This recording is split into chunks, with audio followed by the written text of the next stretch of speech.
My son wrote, "Don't expect me to take care of you in old age. I have my own life and family." I said nothing and silently rewrote my will. The next morning, he burst into my house and, "Good day, dear listeners. It's Clara again. I'm glad you're here with me. Please like this video and listen to my story till the end and let me know which city you're listening from.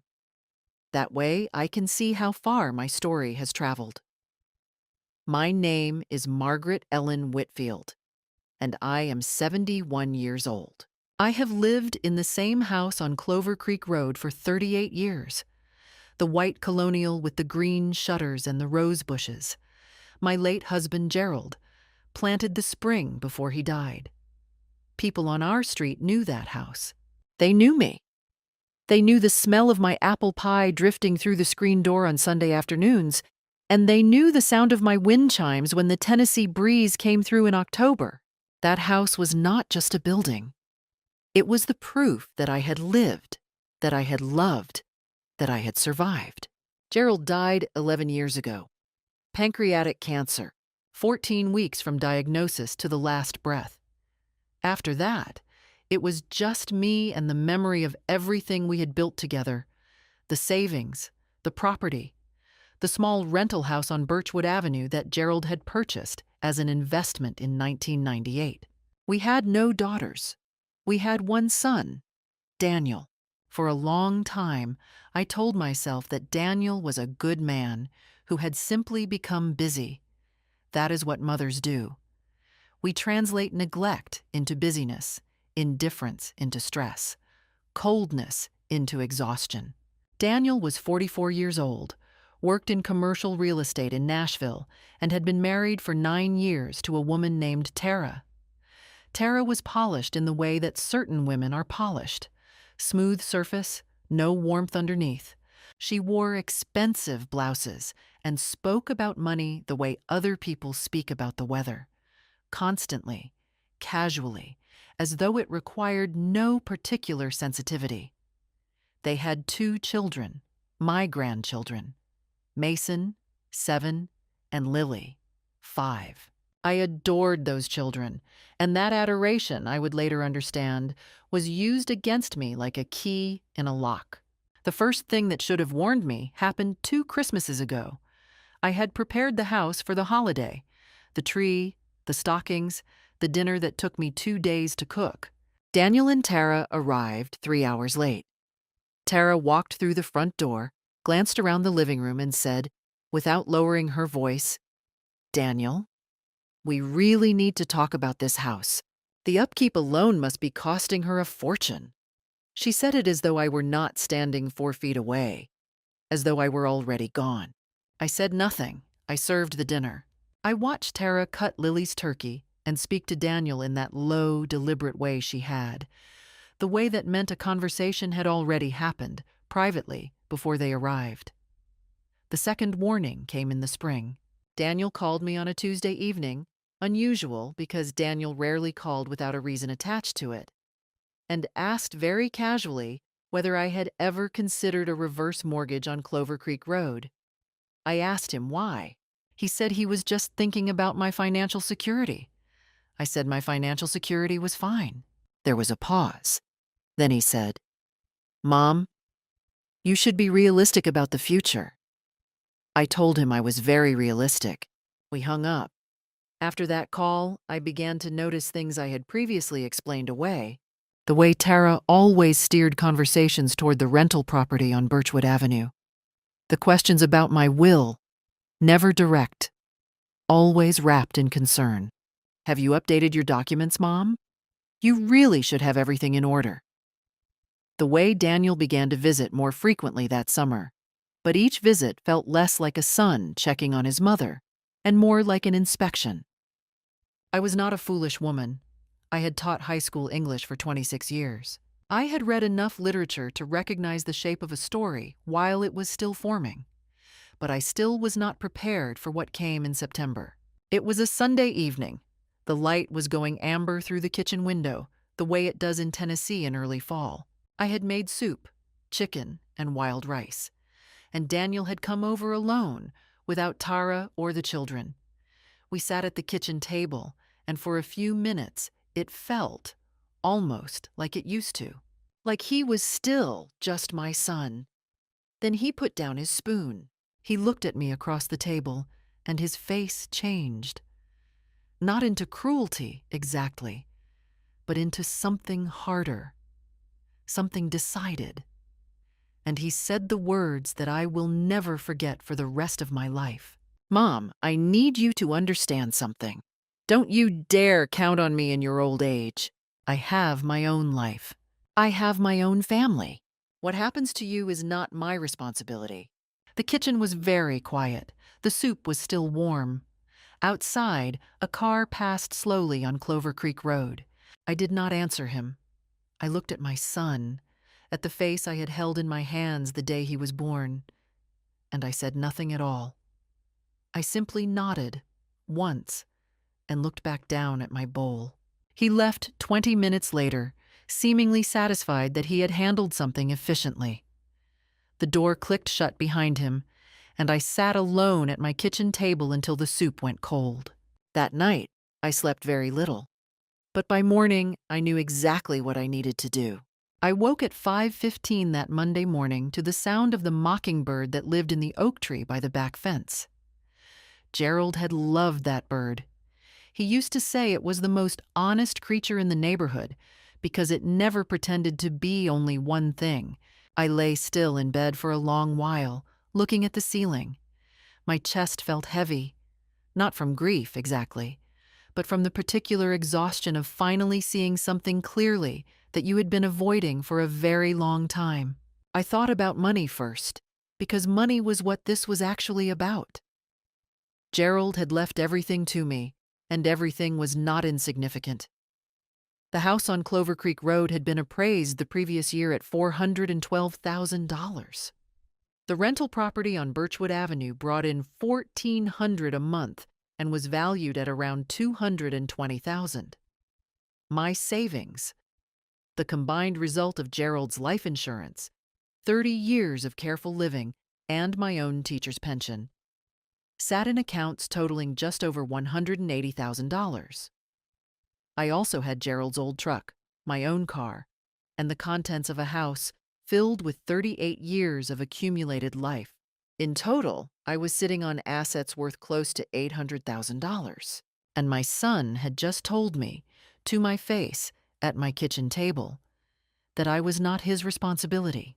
I got up, made coffee, and sat in Gerald's chair by the front window. The wingback armchair he had reupholstered himself the year before he got sick. I held my mug with both hands, and I did what I had always done when I needed to think clearly. I made a list in my head. What did I fear? I feared incapacity. I feared a future in which I was vulnerable and dependent on a man who had just declared himself indifferent to that vulnerability. I feared Tara, her cold arithmetic, her way of looking at this house like it was already an asset to be liquidated. I feared that if I did nothing, I would spend the last years of my life slowly transferring everything I had worked for into the hands of people who had already decided I was a burden before I had even become one. What did I know for certain? I knew that my current will, drawn up 8 years ago, left the entirety of my estate to Daniel. I knew that I had never questioned this, because 8 years ago I had still believed he was the son I thought I had raised. I knew that a will is not a promise. It is a document, and documents can be changed. What could I do? I could do quite a lot, actually. The first thing I decided, sitting in Gerald's chair with the morning light coming pale through the curtains, was that I would call my attorney. His name was Warren Holt, and he had handled Gerald's estate and drawn up my original will.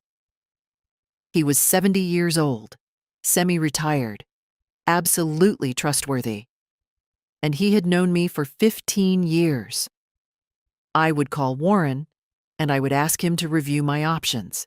The second thing I decided was that I would not tell Daniel. Not yet.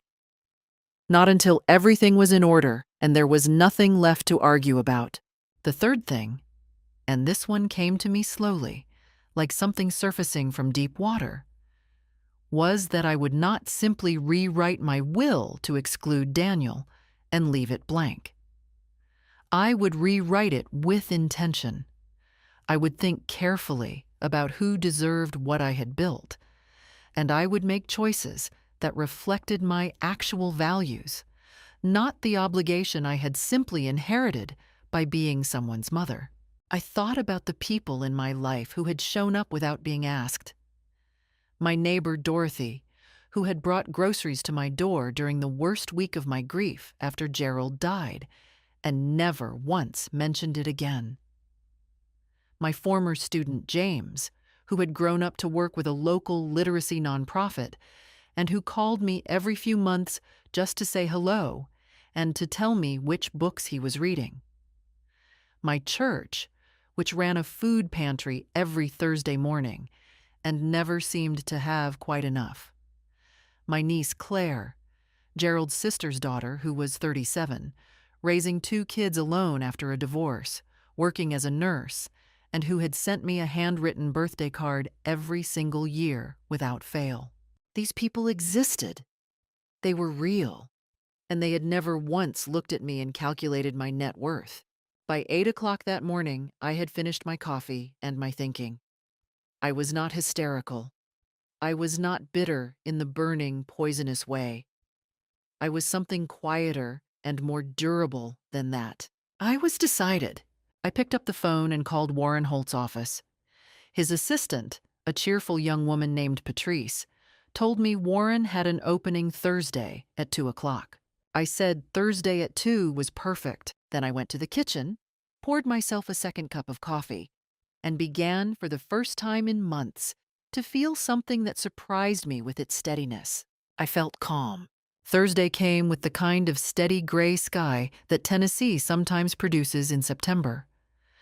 Not threatening, just settled, as though the weather itself had made a decision and was sticking to it.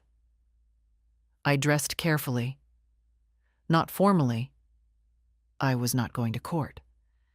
But with the quiet intention of a woman who wants to be taken seriously. Dark slacks, my good cream blouse, the small pearl earrings Gerald had given me for our 25th anniversary. Warren Holt's office was on the second floor of a brick building on Commerce Street in downtown Franklin. The waiting area smelled of old paper and coffee, which I had always found reassuring. Patrice waved me in at 2 o'clock exactly. Warren was a broad, slow-moving man with white hair and the careful manner of someone who had spent decades listening to families in distress without letting their distress become his own. He stood when I entered, shook my hand with both of his, and gestured to the chair across from his desk. "Margaret," he said, "it's good to see you, though I suspect this isn't a social call." "It isn't," I said, and I told him everything. I told him about the reverse mortgage question in the spring, about Tara's comments at Christmas, about the escalating pattern of inquiries about my estate, and I told him, plainly and without drama, exactly what Daniel had said to me at the kitchen table 9 days ago. Warren listened without interrupting. He took 1 or 2 notes. When I finished, he folded his hands on the desk and looked at me with an expression I can only describe as unsurprised. "You have every right to restructure your estate plan however you see fit," he said.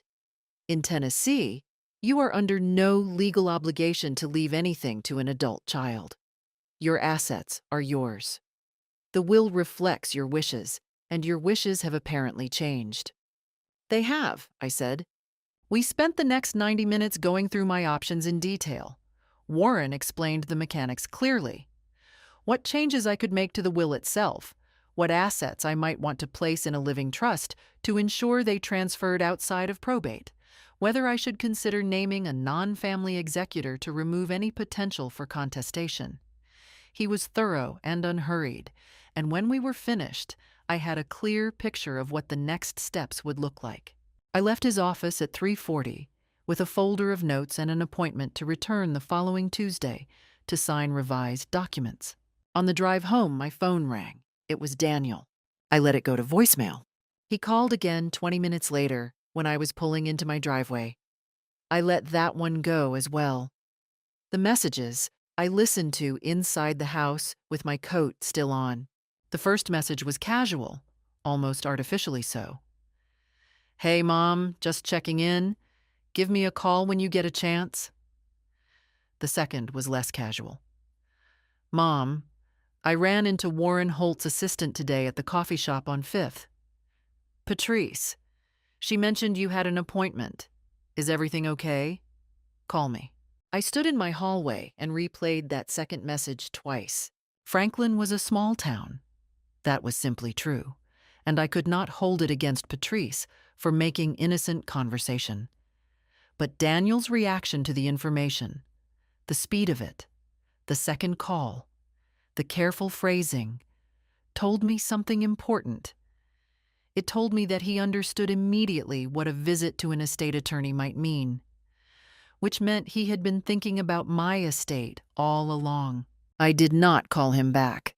But the next morning, something happened that turned suspicion into evidence.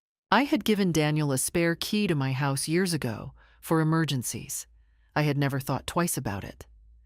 That Friday morning, I left the house at 9 to have breakfast with Dorothy at the diner on Main, and I returned at 11 to find something wrong in my study. Nothing was missing. But things had been moved. My filing cabinet, the gray 2-drawer one where I kept financial documents, insurance papers, Gerald's old tax returns, was not fully closed. The bottom drawer had a faint gap, and inside, I could see that the hanging folders were slightly disturbed, as though someone had gone through them quickly and not quite replaced them in the right order. I stood in the doorway of my study and looked at those files for a long time. My hands were steady. That surprised me. I walked to the kitchen, sat down, and thought about what this meant. Someone had been in my house while I was at breakfast. Someone who had a key. Someone who, after hearing I had visited an estate attorney, had decided they needed to know more. Specifically, what documents I kept. Perhaps what my current will said. Perhaps what my accounts contained. The point of no return, people call it. The moment when you understand that what you feared is not paranoia, but reality. This was that moment. I called Warren that afternoon and told him to make the new documents his absolute priority. I also asked him quietly whether I should change my locks. "Yes," he said without hesitation. "Change your locks." I called a locksmith before I hung up with Warren. The new locks were installed by 4 o'clock that Friday afternoon. I put Daniel's old key in a kitchen drawer underneath the dish towels, and I did not touch it again. Tuesday came. I drove back to Warren's office on Commerce Street with the quiet focus of someone completing a task they have already fully decided upon. There was no drama in it for me by then. No trembling hands. No tearful second-guessing. I had spent the weekend in a state of unusual stillness, going about my ordinary routines with the particular peace that comes when a long internal argument has finally reached its conclusion. Warren had the revised documents prepared. We went through them together, carefully, line by line, because Warren was that kind of attorney, the kind who made sure you understood what you were signing, not just that you were signing it. The new will left the house on Clover Creek Road and its contents to my niece Claire, with the provision that she could sell or occupy as she chose. The rental property on Birchwood Avenue I placed in a living trust, with the income designated to support the local literacy nonprofit where James volunteered and directed. A bequest structured so that it would operate for a minimum of 15 years before the principal could be touched. My savings were divided. A substantial portion to Claire outright, a meaningful gift to Dorothy, and the remainder to my church's food pantry endowment fund. Daniel received nothing. That was not an accident or an oversight. It was a decision, and it was documented as such. I also named Warren himself as executor, removing any family member from that role entirely. I signed everything at 2:17 in the afternoon. Warren witnessed it. Patrice notarized it. The documents went into Warren's safe. I drove home feeling lighter than I had in years. The call came that evening at 7:15. It was Tara, not Daniel.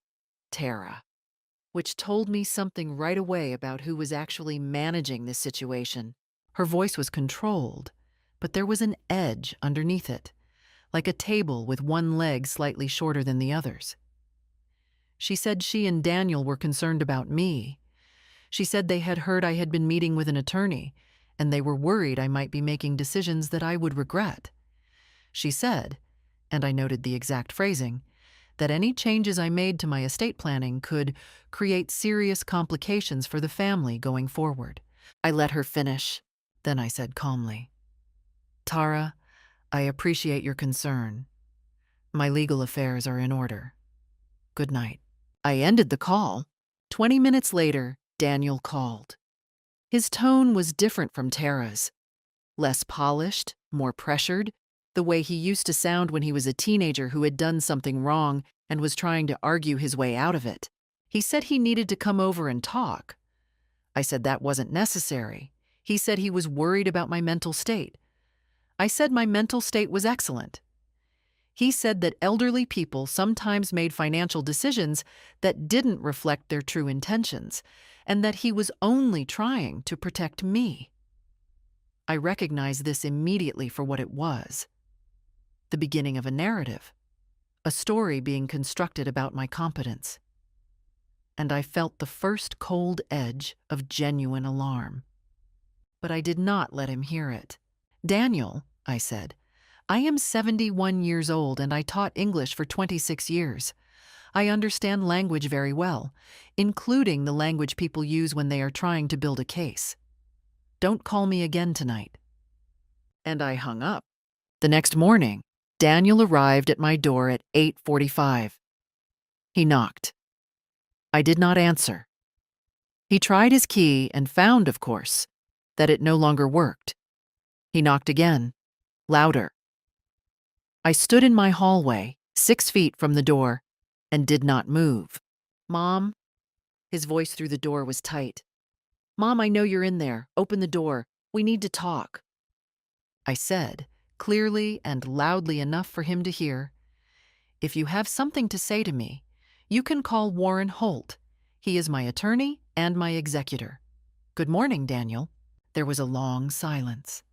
Then I heard his footsteps on the porch, and then the sound of his car starting and pulling away. I stood in the hallway for a moment after he left, and I noticed that my heart was beating faster than normal. That was honest. That was real.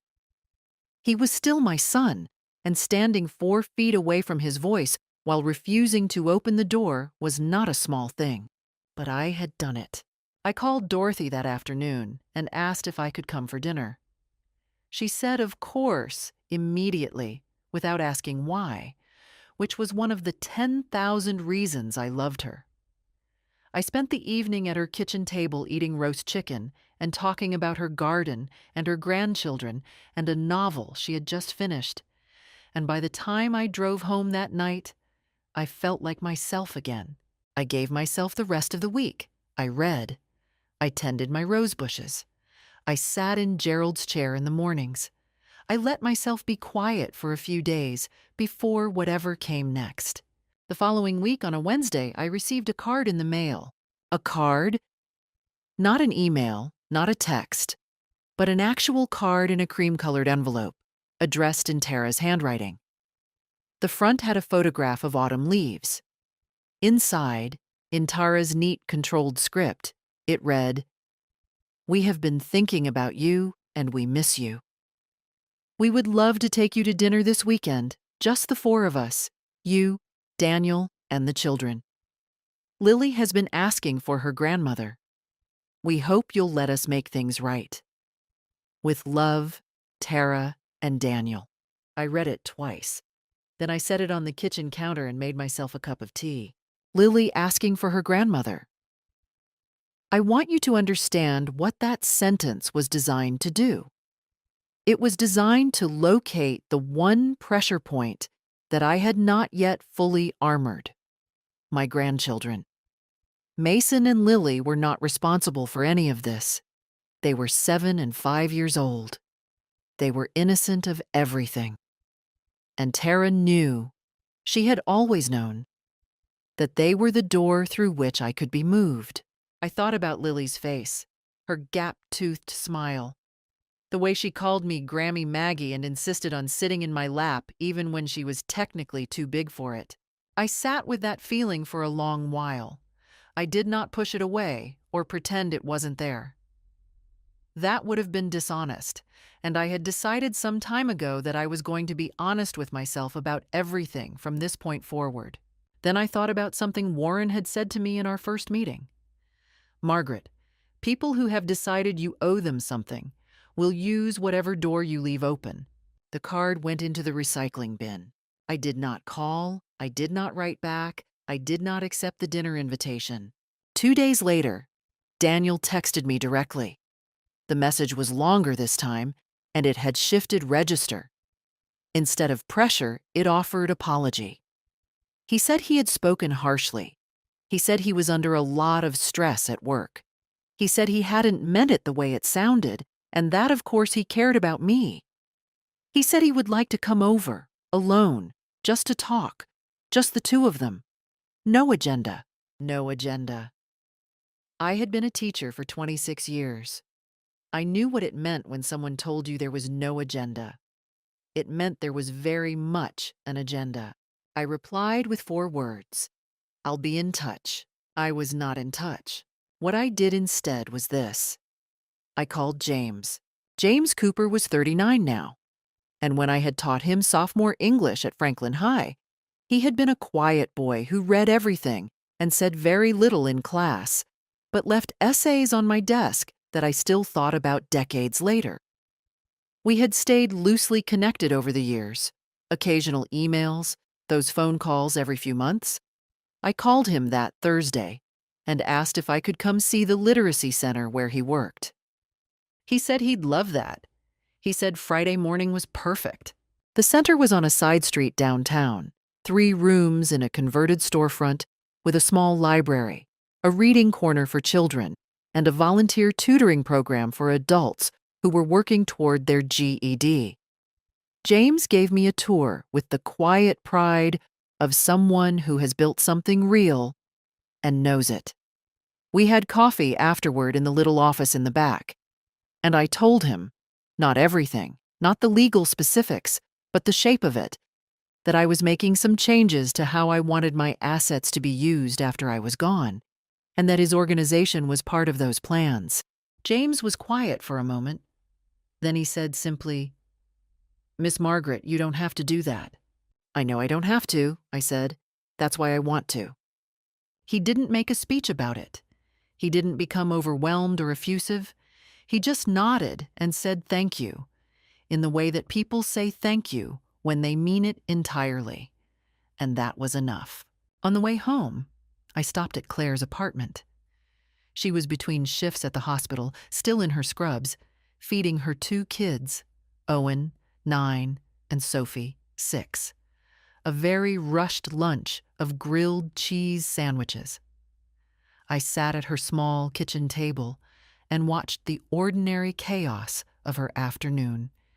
And when the children had run off to do whatever children run off to do, I told Claire, carefully and plainly, that I had revised my estate documents and that she should know she was in them. Claire put down her coffee cup and looked at me. Aunt Margaret, I don't want a conversation about it, I said. I just wanted you to know.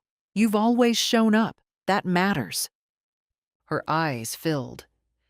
She didn't say much more than thank you, and I told her she was welcome, and we talked about Owen's soccer team for 20 minutes, which was exactly the right thing to do. I drove home on the back roads through the gold and rust October countryside, and I thought, this is what I am protecting. This ordinary, imperfect, real life. Not some imagined future, not the performance of family, the actual thing. And I was not going to surrender it. They came on a Saturday morning, 9 days after the card. I was in the backyard with my coffee and my gardening gloves, cutting back the rose bushes for the autumn, when I heard the car in the driveway. I knew the sound of Daniel's car the way you know certain sounds that have been part of your life for decades. The particular engine note, the way the door closed with slightly more force than necessary. I set down my shears and waited. Daniel came around the side of the house with Mason and Lily. He had brought the children. Of course he had. Lily ran to me immediately, arms out, and I held her. I want to be clear about this. I held her completely. I let myself feel how much I loved her, because that was the truth, and pretending otherwise would have made me smaller, not stronger. Mason hung back a little in the way that boys his age do, trying to seem casual, but he allowed me to hug him too, and he squeezed back harder than he probably intended. Daniel stood watching this with an expression I recognized. Calculated tenderness. The expression of a man who has placed his children between himself and a consequence. "Mom," he said, "can we come in?" I looked at him over Lily's head. "The children can come in," I said. "We can talk out here." His jaw tightened, but he nodded. I brought the children inside and settled them in the living room with the basket of old picture books and puzzles I kept for their visits. Then I came back outside. Tara was standing by the garden gate now. She had been in the car, I realized, letting Daniel lead the approach. She was dressed carefully, as always. A dove-gray jacket, her hair smooth. She came forward when she saw me, and her face arranged itself into an expression of gentle concern. "Margaret," she said. She never called me Mom. I had noticed that early in the marriage. "We've been so worried. We feel terrible about how things have gotten. We just want to talk, honestly, as a family." "All right," I said. I did not sit down.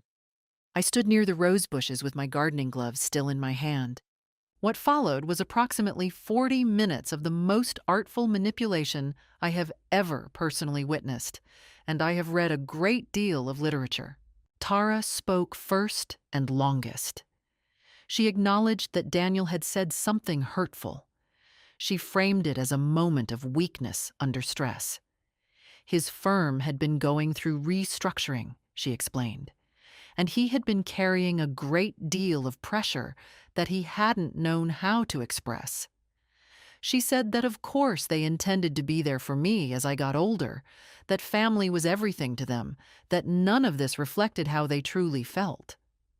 Her voice was warm, her hands were folded, her eyes were steady.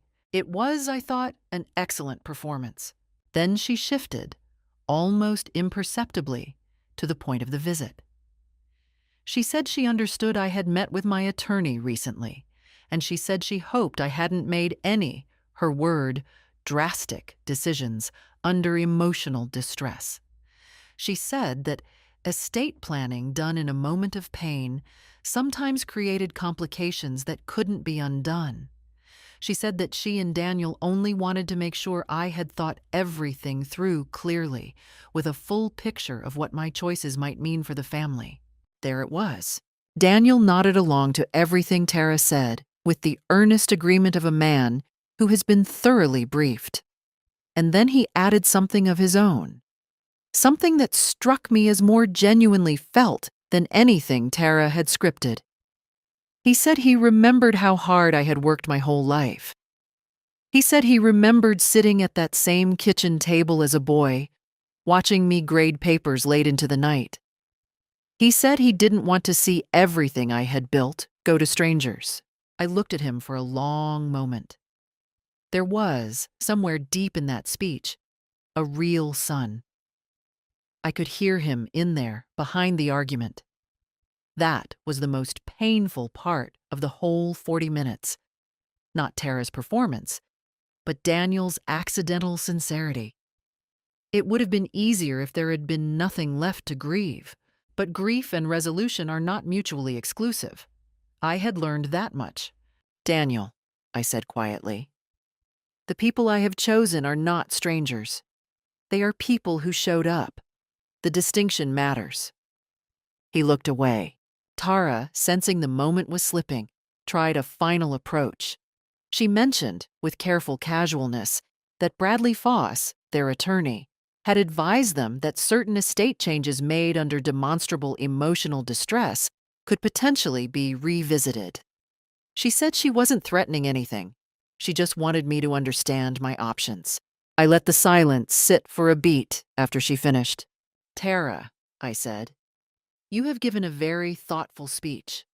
I want to acknowledge that. She started to say something, but I continued. My decisions are made.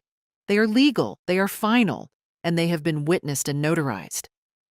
My attorney is aware of the full context of why they were made, including the conversation at this kitchen table in September. If you have concerns about my mental competency, you're welcome to pursue that legally. Warren will be able to advise you on how likely that is to succeed. I paused. Is there anything else? Tara's composure did not shatter, but it cracked.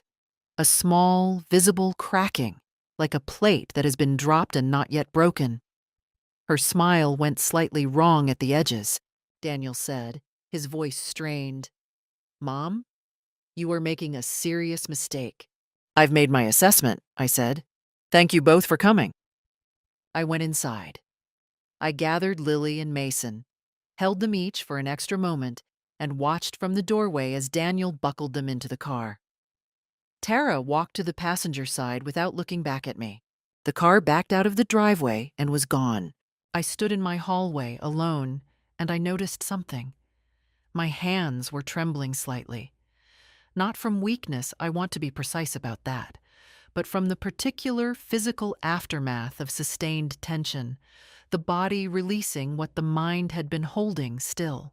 And underneath the trembling was something else.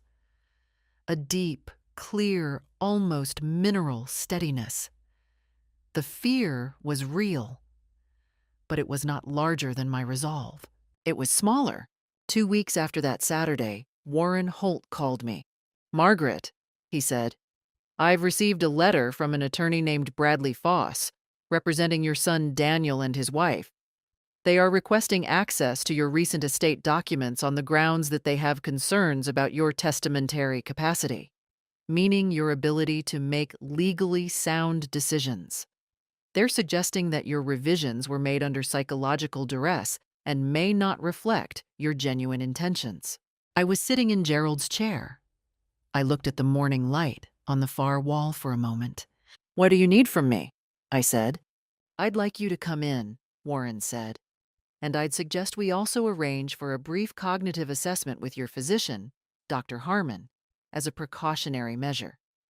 It's standard practice when capacity is questioned, and having a clean assessment on record will preemptively close this door. I'll call Dr. Harmon today, I said. I saw Dr. Harmon 2 days later. The cognitive assessment took 45 minutes. It was not particularly difficult. Memory exercises, sequential reasoning, a brief, structured interview. Dr. Harmon, who had been my doctor for 16 years, administered it with a professional neutrality that I appreciated, and then told me at the end that my results were excellent and that she would provide written documentation to Warren. She also said, quietly, before I left, Margaret, for what it's worth, you seem to me like someone who knows exactly what she's doing. I do, I said. The following Thursday, Warren had arranged a meeting. In his conference room, me, Warren, and, on the other side of the table, Daniel, Tara, and their attorney, Bradley Foss. Foss was a youngish man in an expensive suit who had clearly been well briefed and was working to project authority. Daniel was in a dark jacket and looked, I noticed, tired, in a way that went beyond a bad night's sleep. Tired in the way people look when they have been running a story that is starting to cost them more than they expected. Tara was impeccable, as always. But there was something in the set of her shoulders that was different from the woman who had stood in my garden 2 weeks earlier. Tighter, less certain of the ground. Warren opened by presenting the documentation: the signed will, the notarized trust documents, the certificate of independent legal counsel, and Dr. Harmon's written assessment of full testamentary capacity. He placed each item on the table with the quiet efficiency of someone laying cards, and he let the room understand what it was looking at. Foss began his counter-argument. He raised the question of emotional pressure, of hasty decisions, of potential undue influence from third parties. Here, he glanced obliquely at the mention of James and the literacy nonprofit in the documents, as though a bequest to charity were evidence of manipulation. He used careful, measured language, the language of a man building something slowly. But every point he raised, Warren had anticipated. The preparation had been thorough, and it showed. Warren dismantled each point methodically. I said very little. I had decided before arriving that I would let the documents speak and Warren argue, and that I would speak only when there was something important to add. So I sat with my hands folded on the table, and I watched the room. What I watched most carefully was Tara. She had been quiet for the first 30 minutes, and her silence was doing a kind of work. She was the still point in the room, composed, waiting. I recognized the tactic because I had seen it in my classroom for 26 years. The student who says nothing and lets others speak, conserving their moment. She was waiting for the argument to open a door she could walk through. It was Foss's stumble that gave her the opening. When Warren produced the timeline of my attorney visits alongside the locksmith invoice, Foss fumbled briefly trying to contextualize it, and in that small gap, Tara leaned forward. She said, with an edge in her voice that she could no longer entirely contain, "Margaret, we know you met with your attorney the same week you got the appraisal on Birchwood done. Don't you think that looks like this was planned?"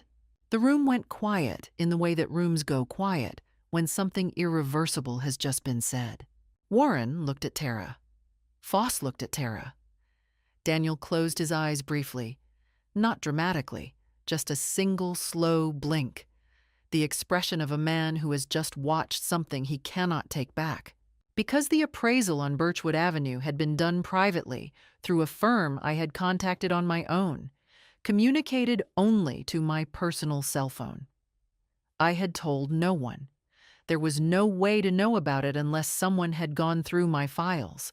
I looked at Tara calmly. "How do you know about the Birchwood appraisal?" I said. Her expression flickered. "Daniel must have mentioned." "Daniel didn't know," I said. "I hadn't told anyone. The appraisal company contacted me directly at my personal number. There was nothing in writing at the house except the appraisal document itself, in the filing cabinet in my study." I let that land. "The filing cabinet," I added. "That was not fully closed when I returned home from breakfast on the morning of September 26th. The silence in Warren's conference room was of the kind that has weight and texture. Foss put a hand on Tara's arm, slightly too quickly. A lawyer's instinct, stopping a witness from continuing.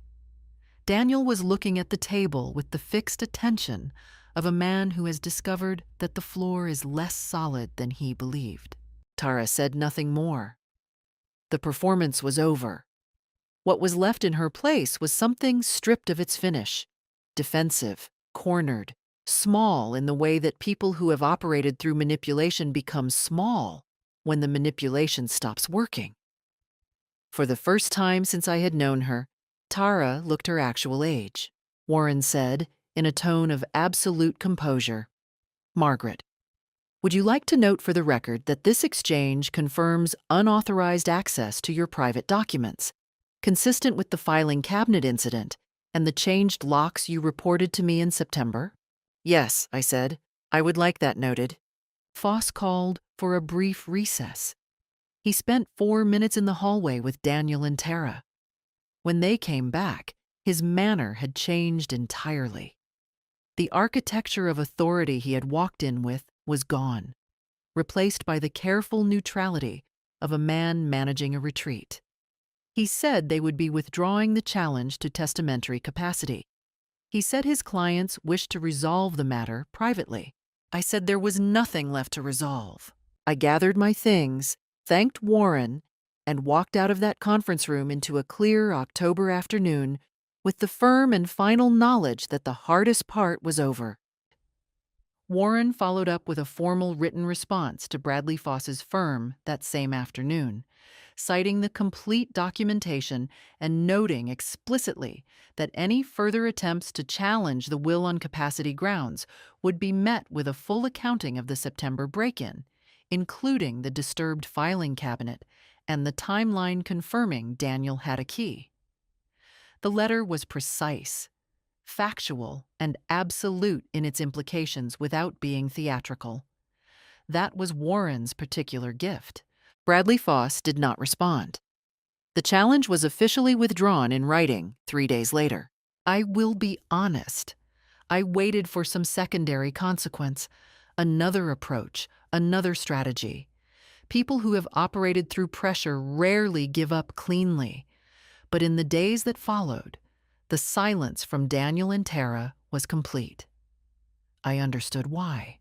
They had exposed themselves in that conference room in a way that could not be undone. Tara's knowledge of the Birchwood appraisal had confirmed the break-in as clearly as a fingerprint. Pursuing the matter further would have meant inviting scrutiny they could not afford. Daniel called me once, about 2 weeks after the meeting. I answered because I had decided I would always answer. I was not hiding, and I had nothing to hide. His voice was flattened in a way I hadn't heard before, scraped clean of the pressure and performance of the previous months. He said he didn't want to argue. He said he understood things had changed. He said he hoped I was all right. I told him I was well. I asked after Mason and Lily. He said they were fine. There was a pause that lasted several seconds and contained, I thought, a great deal that neither of us said. Then he said, I said something terrible to you. I waited. I'm not sure I can explain it, he said. I'm not sure there's an explanation that makes it okay. There isn't, I said, but I appreciate you saying so. We did not make plans. We did not suddenly reconcile into the family we had never quite been. That would have been fiction, and I was living my life, not writing it. What we had, after that call, was a kind of honest distance. Not warmth, but not warfare either. A permanent alteration in the landscape acknowledged by both of us. The legal matters resolved themselves quietly after that. The Living Trust for the Literacy nonprofit was formally established in November, with James named as the organizational contact. Warren finalized the transfer of the Birchwood deed into the trust structure. Claire received formal notification of her place in the will and called me, briefly and quietly, to say thank you, and to say she hoped I would live to be 102 and that the whole thing would be entirely irrelevant for decades. I told her I intended to try. What I had not entirely anticipated was the reaction of people outside the immediate family. Word travels in a small town, not the specific legal details. Those stayed private, but the general shape of what had happened, that Margaret Whitfield had revised her estate plan and stood her ground against family pressure. Dorothy knew most of it because I had told her. James knew his portion. Several people at my church had heard something, though the details blurred in the retelling, as they always do. What I found, unexpectedly, was that people wanted to talk about it. Not in a gossipy way, but in the way that people reach toward stories that reflect something they have been thinking about privately. 3 women from my church, women I had known for years, women in their 60s and 70s, took me to lunch in November and said, in various gentle ways that they were thinking about their own situations, their own documents, their own unexamined assumptions about what family meant and what obligation looked like. I told them what Warren had told me, that a will is not a promise and not a punishment. It is simply a document, and the only meaningful question about it is whether it accurately reflects your values. The lunch lasted 3 hours. We talked about our lives, the real shape of our lives, not the performed versions. By the end of it, I felt, as I had not felt in years, fully seen. That autumn, I also made an appointment with a local family mediator. Not because there was conflict left to mediate, but because I wanted to establish a formal, limited framework for maintaining my relationship with Mason and Lily. I was not willing to lose my grandchildren over the failures of their parents, and I was not willing to use them as leverage in the opposite direction. The mediator helped me draft a simple letter to Daniel proposing quarterly visits, structured, neutral, conducted in a way that served the children first. Daniel agreed after a week's silence, without negotiation. The first visit was in December. We went to the botanical garden. Mason found a praying mantis on a bench and spent 20 minutes studying it with the focused attention of a boy who might become a scientist. Lily held my hand and told me, unprompted, that Grammy Maggie smelled like flowers. I did not cry until I was in the car driving home, but they were the right kind of tears. Life, after a storm, does not return to what it was. It settles into a new shape, different, sometimes better, always more honest about its own outlines. The following year was the first in a long while that I lived on my own terms, entirely. I started volunteering at the Literacy Center on Thursday mornings. James had mentioned gently that they always needed readers for the children's program, and I had shown up one Thursday in January, mostly out of curiosity, and never stopped. There was a small boy named Elijah, 6 years old, who hadn't yet found the book that would open the door. I found it for him. A battered copy of Charlotte's Web that had been on the center's shelf for 10 years. The day he finished it, he sat very still for a moment, then looked up at me and said, "Is that what happens? When you love something?" I told him yes, that was exactly what happened. I traveled that year too, something I had not done since Gerald died. Dorothy's daughter lived in Portland, Oregon, and Dorothy had been talking about visiting for 2 years without ever quite going. I told her we were going in April, booked the flights, and we spent 8 days on the Oregon coast eating excellent seafood and walking on beaches that were nothing like Tennessee. I sent postcards to Claire, James, Dr. Harmon, and Warren Holt, who replied with a brief formal note saying he hoped the trip was restorative, which for Warren was the equivalent of a standing ovation. I did not send one to Daniel. That was not cruelty. It was proportion. My garden had its best year. The rose bushes Gerald had planted in 1987 bloomed in June with an abundance that startled me. Deep red, heavy-headed, almost extravagant against the white of the house. A neighbor I had barely spoken to before, a young woman named Priya, who had moved in 2 doors down with her husband and infant daughter, knocked on my door to ask the name of the variety. We ended up talking for an hour on the porch, and she began bringing the baby by on Saturday mornings. The baby's name was Nadia, and she had an expression of absolute concentrated seriousness that I found enormously funny and endearing. This is what I want you to understand about that year. It was not the year of grand events. It was the year of real ones. The distinction matters. As for Daniel and Tara, I know what happened because Franklin is small and because Claire kept me informed without making it her purpose to do so. The commercial real estate firm where Daniel worked underwent a significant restructuring in the spring. His division was reduced, and he was offered a lateral move to a smaller Memphis office or a buyout. He took the buyout. I suspect Tara's urgency about my assets had always been partly a hedge against their own financial uncertainty. They sold the house in the good neighborhood and moved to a smaller one. Tara returned to work in pharmaceutical sales. The comfortable life they had been building, the one that had apparently required a significant inheritance to sustain, became considerably more constrained. Daniel called me in the summer to tell me about the job situation. He did not ask for anything. I said I was sorry to hear it, and I meant that in the straightforward human sense. But I also sat with the knowledge that their difficulties had nothing to do with my decisions.